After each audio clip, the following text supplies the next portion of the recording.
Welcome to knowledge hand. अगर आप मेरे चैनल पर नए हैं तो प्लीज़ आप मेरे चैनल को सब्सक्राइब कीजिए और बेल आइकन को ज़रूर प्रेस कीजिए ताकि आप मेरी अपकमिंग वीडियोस को देख सकें। जैसा कि हमने लास्ट लेक्चर में पढ़ा था नेस्टेड इफ स्टेटमेंट के बारे में। अगर अभी तक आपने मेरी वो वाली वीडियो नहीं देखी तो प्लीज़ जाइए मेरे चैनल पर और उस वीडियो को देखिए ताकि आपको आज की वीडियो की ज़्यादा अच्छी समझ आ सके। हमारा आज का टॉपिक है if else if statement. When there are more than 3 alternatives, जब हमारे पास 3 से ज़्यादा जो है वो केसेस आ जाते हैं तब हम क्या करते हैं, the use of nested if statement becomes very difficult. तो हमारे लिए नेस्टेड इफ स्टेटमेंट को इस्तेमाल करना बहुत ज़्यादा डिफिकल्ट हो जाता है, कॉम्प्लिकेटेड हो जाता है हमारे लिए नेस्टेड इफ स्टेटमेंट को यूज़ करना। इन केसेस में हम क्या करते हैं, if else if statement is use, तो हम इफ एल्स इफ स्टेटमेंट को जो है यूज़ करते हैं। हमारे पास इसका जर्नल सिंटैक्स ये है, सबसे पहले इफ आता है कीवर्ड, फिर कंडीशन 1 आती है। कंडीशन 1 के बाद अगर कंडीशन ट्रू हो जाती है तो स्टेटमेंट 1 एग्जीक्यूट हो जाती है। अगर हमारे पास कंडीशन फॉल्स हो जाती है देन हम चेक करते हैं एल्स इफ वाली कंडीशन सेकंड को। अगर वो ट्रू हो जाती है तो स्टेटमेंट 2 एग्जीक्यूट हो जाएगी। अगर वो भी हमारे पास जो है वो फॉल्स हो जाती है देन हम जाएंगे एल्स इफ नेक्स्ट पे, जो कि कंडीशन वहाँ पे 3 होगी। फिर अगर वो ट्रू होगी तो स्टेटमेंट 3। इसी तरह हमारे पास सारी कंडीशंस जो है अप टू सोन स्टेटमेंट एम तक जो है, कंडीशन एम तक जो है आती रहती हैं। अगर हमारे पास इफ और एल्स इफ सारी कंडीशन जो है वो फॉल्स हो जाती हैं तो फिर हमारे पास कौन सी कंडीशन चलेगी, जो इफ के एल्स वाला पार्ट हमारे पास लास्ट में दिया होगा वो वाला जो है वो एग्जीक्यूट हो जाएगा। अब हमारे पास इसका फ्लो चार्ट ये है। सबसे पहले हमारे पास कंडीशन 1 आती है। अगर तो कंडीशन 1 हमारे पास ट्रू हो जाती है तो हमारे पास स्टेटमेंट 1 एग्जीक्यूट हो जाएगी। बट अगर हमारे पास कंडीशन 1 फॉल्स हो जाती है तो फिर हम डायरेक्टली इफ एल्स के सेकंड पार्ट पे जाएंगे, जो होगी कंडीशन 2। कंडीशन टू अगर हमारे पास ट्रू होती है तो फिर स्टेटमेंट 2 एग्जीक्यूट हो जाएगी। अदरवाइज हमारे पास कंडीशन थर्ड चले जाएगी अप टू सो ऑन, जितनी हमारे पास कंडीशंस होंगी चेक होती जाएंगी वो तब तक कंडीशन एन पे चले जाएगी। और अगर वो ट्रू होती है तो स्टेटमेंट एन, और अगर वो फॉल्स होती है तो स्टेटमेंट ई, विच मीन्स जो इफ का एल्स वाला पार्ट होगा वो एग्जीक्यूट हो जाएगा। अब हम यहाँ पर जो है इफ एल्स इफ स्ट्रक्चर के थ्रू जो है अपना एक प्रोग्राम कंपाइल करेंगे। हम चेक करेंगे हमारी दो वेरिएबल्स जो है वो हम यूजर से लेंगे, उसके बाद हम चेक करेंगे कि ये दोनों वेरिएबल्स इक्वल हैं कि नहीं है, कौन सा वेरिएबल किससे भरा है, उसके अकॉर्डिंग हम उसको प्रिंट करवा देंगे। अब हम अपने कंपाइलर पर आ चुके हैं। यहाँ पर हम सबसे पहले अपनी हेडर फाइल्स को इंक्लूड करेंगे। Hash include stdio.h, hash include conio.h।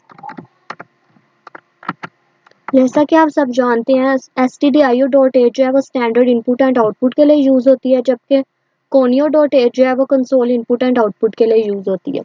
अब यहाँ पर हम लिखेंगे अपना मेन फंक्शन void main। यहाँ से हमारा मेन फंक्शन जो है वो स्टार्ट होगा। हम सबसे पहले दो वेरिएबल्स को डिक्लेयर करेंगे, इंटीजर टाइप वेरिएबल्स को हम डिक्लेयर करेंगे, वेरिएबल 1 कोमा वेरिएबल 2। हमने दो इंटीजर टाइप वेरिएबल्स को डिक्लेयर कर लिया। अब हमने दोनों की वैल्यूज जो है वो यूजर से लेनी है। Printf input first value of variable 1। अब हम लिखेंगे scanf, integer type variable है, percentage D comma ampersand sign variable 1। इसी तरह हम लिखेंगे वेरिएबल 2 के लिए प्रिंट एफ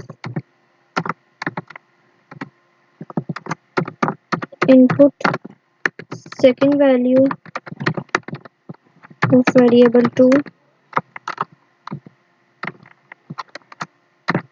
यहाँ पर हम लिखेंगे scanf percentage D integer type के लिए, फॉर्मेट स्पेसिफायर है ampersand sign, address operator variable 2।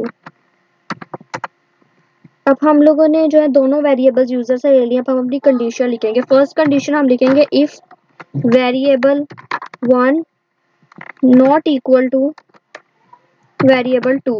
अगर वेरिएबल 1 जो है वेरिएबल 2 के इक्वल नहीं है तो क्या प्रिंट करना है, प्रिंट एफ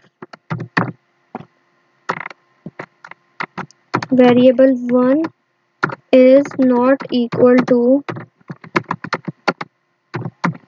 वेरिएबल 2, कि वेरिएबल 1 जो है वो वेरिएबल 2 के इक्वल नहीं है। ये हमारी फर्स्ट कंडीशन आ गई। अगर तो ये कंडीशन ट्रू होगी देन ही ये वाला पार्ट एग्जीक्यूट होगा, ये स्टेटमेंट एग्जीक्यूट होगी। अदरवाइज हम अब जाएंगे अपनी एल्स इफ वाले पार्ट पे। एल्स इफ, यहाँ पर हम अपनी सेकंड कंडीशन लिखेंगे, वो है वेरिएबल 2 ग्रेटर देन वेरिएबल 1। अगर वेरिएबल 2 जो है वेरिएबल 1 से बड़ा है तो क्या प्रिंट करवाना है, printf variable 2 is greater than variable 1, variable 2 is greater than variable 1।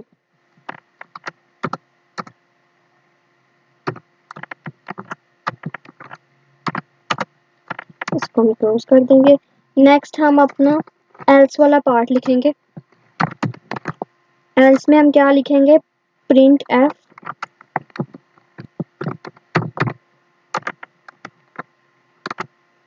Variable 1 is equal to variable 2।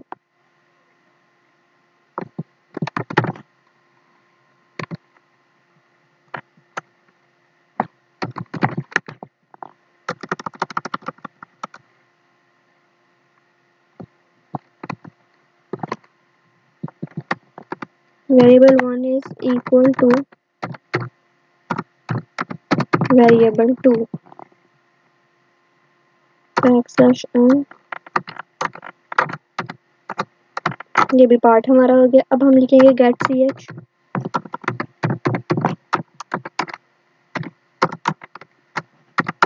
यहाँ पे हमारा प्रोग्राम जो है कंप्लीट हो गया। अब देखिए हमारे पास फर्स्ट कंडीशन है if variable 1 not equal to variable 2। अगर वेरिएबल 1 जो है वेरिएबल 2 के इक्वल नहीं है तो क्या प्रिंट करवाना है, variable 1 is not equal to variable 2। फिर नेक्स्ट कंडीशन है if variable 2 is greater than variable 1। अगर वेरिएबल 2 जो है वेरिएबल 1 से बड़ा है तो क्या प्रिंट करवाना है, variable 2 is greater than variable 1। और हमारे पास थर्ड क्या ऑप्शन आ रही है एल्स वाले पार्ट में कि variable 1 is equal to variable 2। अगर दोनों कंडीशन फॉल्स हो जाती तो एल्स वाला पार्ट एग्जीक्यूट होगा जिसमें वो आ जाएगा variable 1 is equal to variable 2। हम अपने प्रोग्राम को कंपाइल कर लेंगे। हमारे प्रोग्राम में कोई भी एरर नहीं, अब हम इसको रन कर लेंगे।